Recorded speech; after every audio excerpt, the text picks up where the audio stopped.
Sveikučiai, sekmadieniautojai. Ne į žvejybą šį kartą išsiruoš, o į kelionę. Į gan ilgą kelionę. Dar netiek, man pačiam teik vairuoti. Iki Zakopanės ir plans. Pirmiausia, iki Nergilandijos.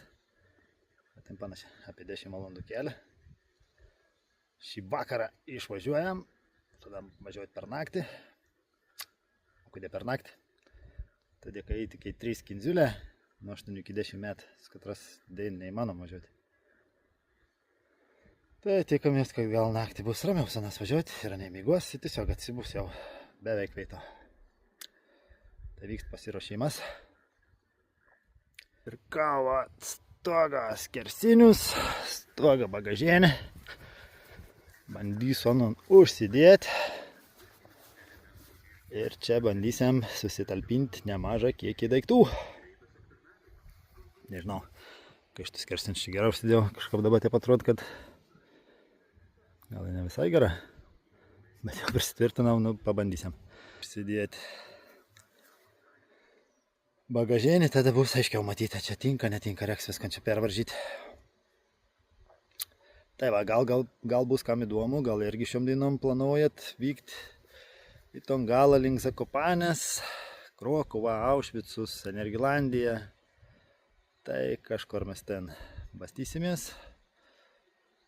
Ateinant savaitelį. 2 dienom turėjom bilietukus į Nergilandiją. Tai porą dienų bus ten skirta. Vakų džiaugsmų. Ai, man pačiam.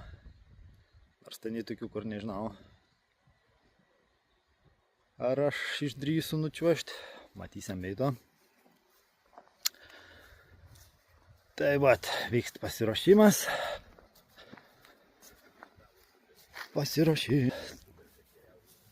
Ten ant ves krūvą. Lauk daiktų.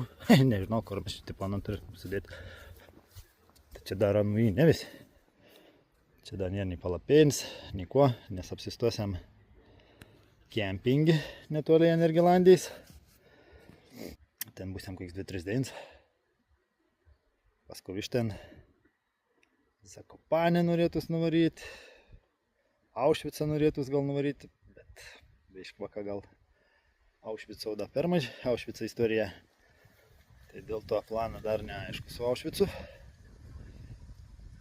Gal jūs kokių patarimų pasakysit. Ar 80 metų vakam. Nu ten gal ne tas muziejus. Ar ką pavadinti.